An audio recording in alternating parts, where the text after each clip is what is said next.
Demon here. Alright, so people are, with Laura Ingraham, retweeting a tweet about David Hogg not getting into college. The gun control activists are certainly pushing back pretty hard on her. She stupidly apologized, never give an inch. They will take a mile. They admitted to so much. But just to clear up some things, this is about original intent and what the primary philosophy behind the Second Amendment is, what they were trying to get at, and how far they felt the Second Amendment should go in terms of gun ownership. And right now, gun control activists are trying to confuse the meaning of the Second Amendment. I mean, the wording, if you want to take it out of context, it could seem vague, but it's not when you look at other documents that were being put forward during the time of the signing of the Bill of Rights and the Constitution. So how exactly did the founding fathers, as they're called, feel about the Second Amendment? What were their reasons? So here are some quotes from certain documents. How did they feel about individual gun ownership, which is really the crux here of gun control and the Second Amendment. First one, a people ought not only to be armed, but disciplined. George Washington, first annual address to House of Congress, January 8th, 1790. That's the first State of the Union, when he was first elected president. People should be armed and disciplined. Disciplined is the word for well-regulated militia. It means well-ordered, well-disciplined, well-trained. Not a merry band of thieves, for instance. So a free people ought not only to be armed, but disciplined. So it's given they should be armed. Second quote, no free man shall ever be debarred the use of arms. Thomas Jefferson, Virginia Constitution, first draft, 1776. Thomas Jefferson, the third president of the United States and author of Declaration of Independence, clearly says here that no free man, so that's no citizen, shall ever be denied the use of arms. That's an endorsement of individual gun ownership. Thomas Jefferson again, I prefer dangerous freedom over peaceful slavery. In a letter to James Madison, January 30th, 1787. James Madison wrote the Constitution. He was our fourth president.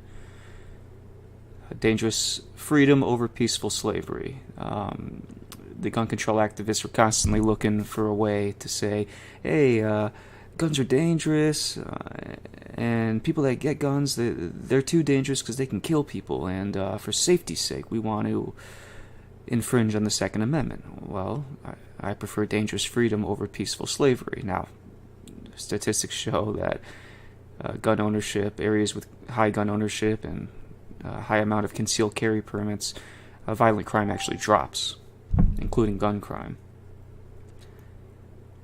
Another quote here, what country can preserve its liberties if their rulers are not warned from time to time that their people preserve the spirit of resistance? Let them take arms. Thomas Jefferson, letter to James Madison, December 20th, 1787.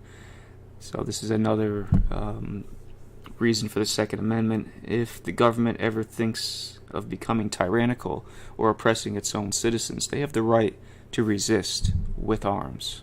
That involves individual gun ownership, not a state-sponsored militia. The laws that forbid the carrying of arms are laws of such a nature. They disarm only those who are neither inclined nor determined to commit crimes. Such laws make things worse for the assaulted and better for the assailants. They serve rather to encourage than to prevent homicides.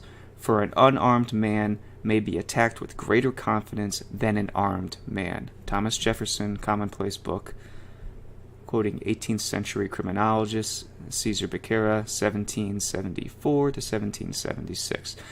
This echoes modern NRA arguments and Second Amendment and the arguments of Second Amendment advocates that gun control, it disarms and only hurts law-abiding citizens and gun-owning citizens, but the criminals, they'll always get the guns and they'll always be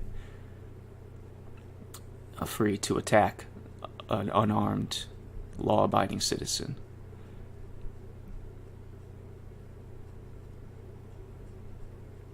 A strong body makes the mind strong. As to the species of exercises, I advise the gun. While this gives moderate exercise to the body, it gives boldness, enterprise, and independence to the mind. Games played with the ball and others of that nature are too violent for the body and stamp no character on the mind. Let your gun, therefore, be your constant companion of your walks. Thomas Jefferson. So if you own a gun, you're going to feel pretty confident to be as free as you want to be.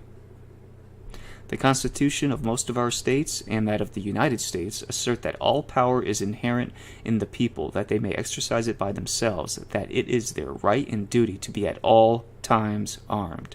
Thomas Jefferson. On every occasion of constitutional interpretation, let us carry ourselves back to the time when the Constitution was adopted, recollect the spirit manifested in the debates, and instead of trying to force what meaning may be squeezed out of the text or invented against it, instead, let us conform to the probable one in which it was passed. So this isn't a living document. This is clearly enumerated rights, Thomas Jefferson says, and it's very clear from all that was written around the signing at the time of the signing of the Constitution that the individual has the right to own a gun, as long as you're law-abiding and peaceful and a citizen. They say that can give up essential liberty to obtain a little temporary safety deserve neither liberty nor safety. So once you give up your Benjamin Franklin, once you give up your Second Amendment rights just for short-term safety, in the long term you will be screwed.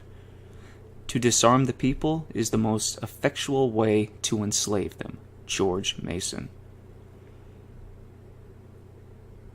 I ask, who are the militia? They consist now of the whole people, except a few public officers. George Mason.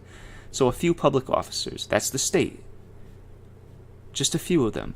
But the militia consists of the whole citizenry, all of the individuals owning their own weapons. Before a standing army can rule, the people must be disarmed, as they are in almost every country in Europe. The supreme power in America cannot enforce unjust laws by the sword, because the whole body of the people are armed, and constitute a force superior to any band of regular troops. Noah Webster. So people have to be armed if they have any hope of pushing back against a tyrannical government. The Second Amendment keeps that government in check. It enforces all other 9 Bill of Rights. Besides the advantage of being armed, which the Americans possess over the people of almost every other nation, the existence of subordinate governments to which the people are attached and by which the militia officers are appointed forms a barrier against the enterprises of ambition more insurmountable than any which a simple government of any form can admit of. James Madison. The right of the people to keep and bear arms shall not be infringed. A well-regulated militia composed of the body of the people, trained to arms, is the best and most natural defense of a free country. The ultimate authority, wherever the derivative may be found, resides in the people alone. James Madison. So I think you get the point here. Individual gun ownership is what is specifically protected in the Second Amendment of the United States. Demon out.